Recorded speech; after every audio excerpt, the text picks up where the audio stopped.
મોઢું ખોલ.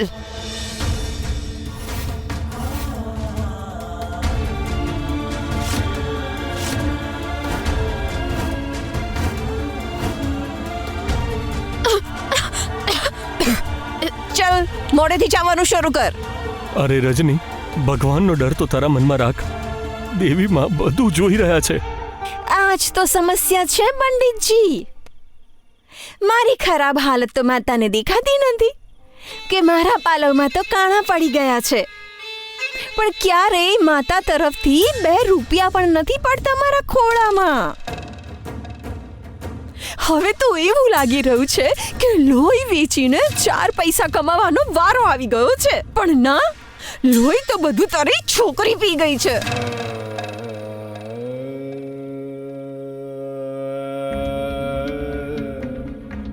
મને માફ કરી દો. ભૂલ મારી છે અને મને તમારી સજા મંજૂર છે. સજા મંજૂર છે ને?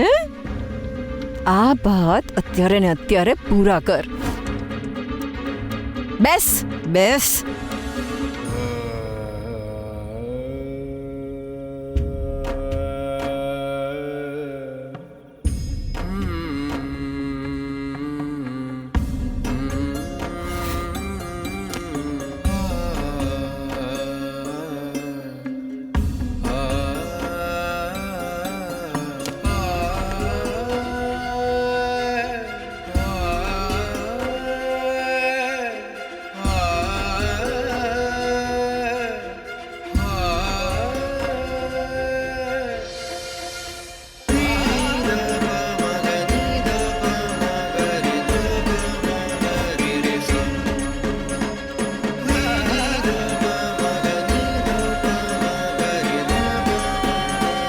ઘરની એક ઈંટ જગદંબા દેવી બુંદેલાની સંપત્તિ છે.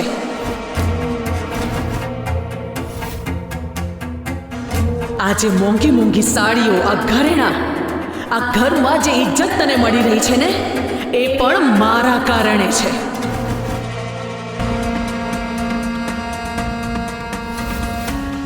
આ ઘરમાં સવાલ પૂછવા અને જવાબ માંગવા બંનેનો અધિકાર ફક્ત જગદંબા દેવીનો જ છે.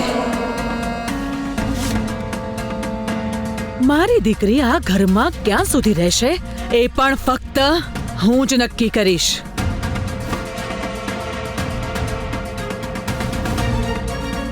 તું સુહાગણ છે, બુંદેલા પરિવારની મોટી વહુ છે, પણ એવું વિચારવાની જરાય હિંમત ન કરતી કે તારી ઓકાત મારી દીકરી કરતા રત્તીભર પણ વધારે છે.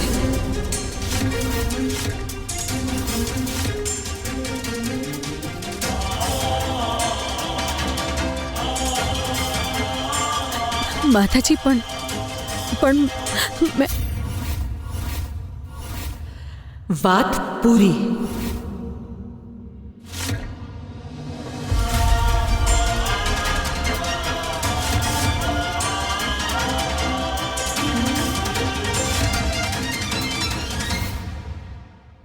અને તું, ઉષાને હું વળી છું ખરી, પણ એ જે કંઈ કહેતી હતી એ ખોટું તો નથી ને? તું હમણાં જેને સવાલ કરી રહી હતી ને, એ ન ભૂલતી કે એના બાપના ટુકડા પર જીવે છે તું.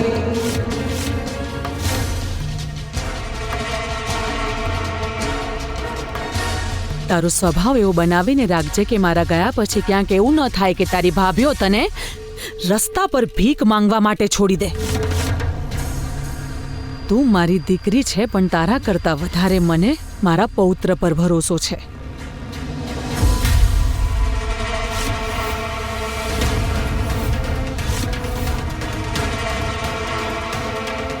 મારો પૌત્ર વિરેન્દ્ર ત્યાં જ લગ્ન કરશે જ્યાં હું ઈચ્છીશ.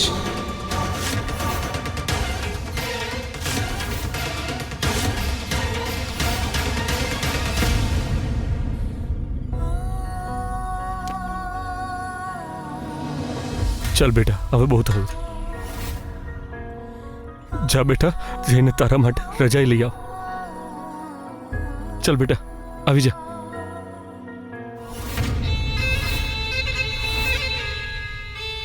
આજે ના રજાઈ મળશે ના તો ગાદલું. સજા ત્યારે પૂરી થશે જ્યારે આ છોકરી આજે આખી રાત બહાર રહેશે. ઘરની છોકરી આખી રાત ઘરની બહાર રહે? આટલી બધી ચિંતા થતી હોય ને પંડિતજી તમને, તો તમે પણ તમારી લાડલી જોડે બહાર બેસી જાઓ. ના ના માં. પપ્પા, તમે મા સાથે અંદર જઈને આરામથી સૂઈ જાઓ. હું તમારા માટે રજાઈ કાઢીને બહાર બેસી જઈશ. ના, દીદી ક્યાંય નહીં જાય. કાના, અહીંયા આવ બેટા. મેં તને શું સમજાવ્યું હતું? જેના પગમાં કાળો તલ, રાત જેવું કાળું એનું દિલ. દેખાડ્યું હતું ને મેં તને? આ છોકરીના પગમાં કાળો તલ છે. ના, પણ મારી દીદીનું દિલ કાળું નથી. અરે લલ્લા, તું અહીંયા આવ મારી પાસે. તને હજી આવી બધી વાતો સમજણ નહીં પડે. હો, તું ચાલ મારી સાથે. પંડિતજી, ચલો અંદર. અમારી વચ્ચે બોલશો ને તો તમારું રહસ્ય નીકળી જશે મારા મોઢામાંથી. પંડિતજી, એની માનું મોત જે ખોટી દવાના લીધે થયું હતું એ દવા તમે આપી હતી પંડિતજી.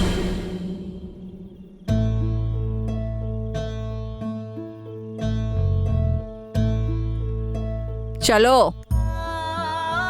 આવ બેટા, આવ મારા લાલા, આવ. કાના, જા અંદર જા. જા બેટા, જા.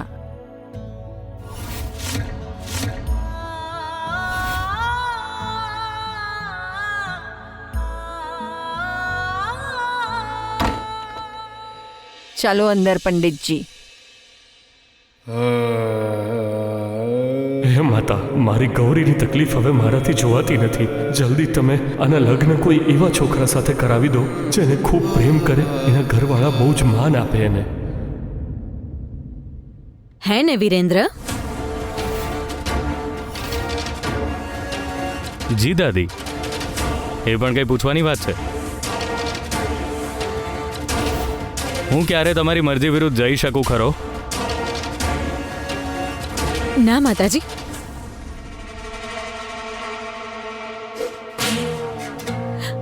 મારા દીકરા માટે હું વહુ મારી પસંદની લાવવા માંગુ છું. દુનિયાની સૌથી સુંદર છોકરી લાવીશું મારા વિરેન્દ્ર માટે. એ પણ એવી જે સ્ટેટસમાં પણ આપણી બરાબર હોય. શું ફાયદો આ બધી વસ્તુઓનો ઉષા?